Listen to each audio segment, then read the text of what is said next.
सोर बे हाग्रामा चन्दन ब्रह्म खाम्फा बरगयारी जों साथामानो मा आसल मानसिमोन बिटिसि दानायाव बे चन्दन ब्रह्मआबो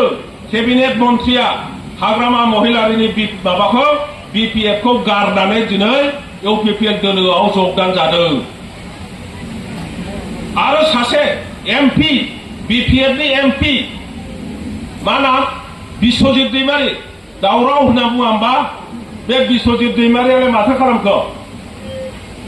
बेनोथ' मोनसे समावहाय MP जानानै BPF नि गिदिर गिदिर खोथा बुंग्रा मानसिमोन नङा होमबा दिनैहाय बे आन्दा हारायनाय हाग्रामा महिलारिनि कार्यकलापखौ नुनानै बिथाङाबो BPF खौ जालदाब गारनानै बियो BJP आव जगदान जाहैदों पार्टिया जेरावखि थाङा BPF खौ नागारजोबदों ओरै फैदों नोंथांमोननि बे बिजनीनि MLA मा नाममोन BPF नि MLA आ कमल सिंह नार्जारी नङा नोंथांमोन भट होनाया बहाथ' बर' अबावथ' BPF जों दंबावो बिलाय UPPL आव जगदान जायाखै होनबा ओरै थांबावदो नोङो सानजाहा मा दङ जोंहा हितेश बसुमतारी हजोंनि बे मुसलपुर एरियानि जोंहा MLA हितेश बसुमतारी बेबो BNP नि गोख्रों दैदेनगिरिमोन हाग्रामानि आगदा आखाइ बायदिमोन बेबो BPF खौ जालदाब गारनानै आंजों लोगोसे UPPL दोलोआव जगदान जादों बेनिफ्राय नोंसोर नायदो ओरैहाय थांदो BP आव दा बेबायदि मोननाय मोननायखौ लानानै बोराबसोलायनाय गाज्रि मोनसोलायनाय पार्टी दल नागारलायनाय सोरबा नेताखौ बुन्था खालामनानै सावलायलायनाय बेबायदि जों नुनो मोनाखै बे मानो जादों UPPL नि दैदेनगिरि बिथांमोनहा जोंनि BTC नि सरकारनि बिथांमोनहा दिनै गासिबो जाति गोष्ठी धर्म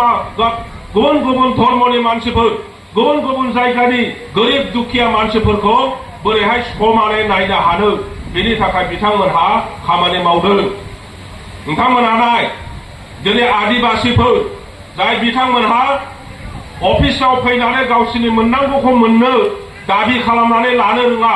बिथांमोनहाबो दिनैहाय दैदेनगिरिफोरनि दैदेननायाव जेराव मोननांगौ जेरै मोननांगौ जायफ्रा मोननांगौ बिथांमोनहाबो मोननो हादों सा ओनसोलाव थाग्रा जोंना गुरखा भाइफोर नेपालिफोर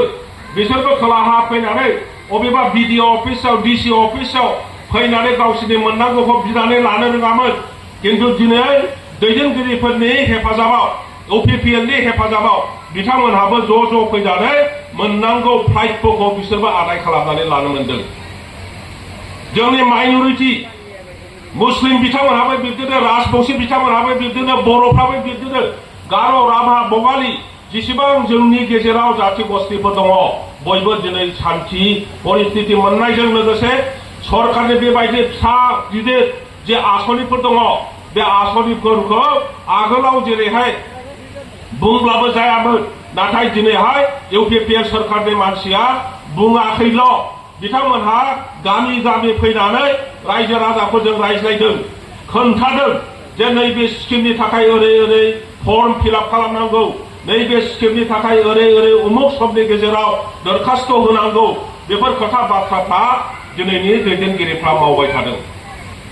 बेनि थाखायनो दिनैहाय UPPL खौ बयबो रायजो राजाया बजबनानै लादों दिनै BPF नि दैदेनगिरिफ्रा जेसेबां बुङा मानो जोंनि रायजो राजाफोरनि सिन्ताधाराया बिब्दि नङा नोंथांमोनाथ' मिन्थिगौ आङो खाम्फा बरगयारी आङो BPF नि दिनाव डेपुटि चिफमोन हाग्रामानि आगदा आखाइ बायदि आं खामानि मावदोंना मावाखैमोन थांनाय MP इलेक्सनावबो आंनोमोन केन्डिडेटआ MP आ जेनदों जेननायखाय UPPL आव फैदों बे नङा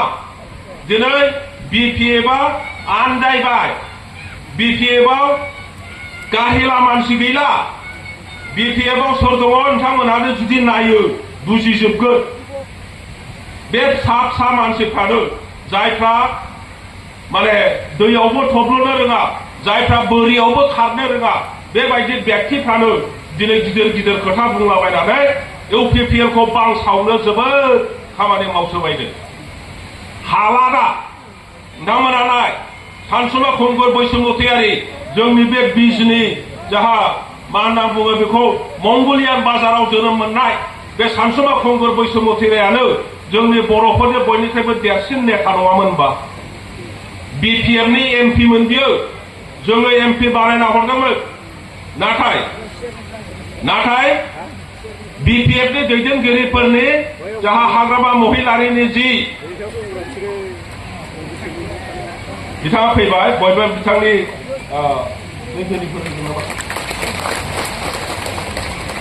बे सानसुमा खुंगुर बैसोमुथिरियाबो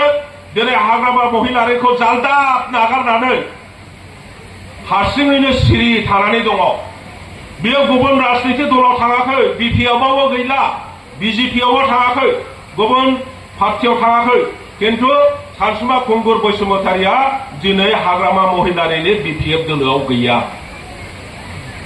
फारसेनिफ्राय साफा नागारजोब्बाय बिपिएफखौ ओरैहाय जोबथारनाय समस्तिनि गसाइगाव समस्तिनि जोंहा एमएलए हेमेन्द्रनाथ ब्रह्म बिपिएफनि एमएलए बेबो बिपिएफखौ जालदाब गारनानै दिनै इउपिपिएल दोलोआव जगदान जाबाय उपेन्द्रनाथ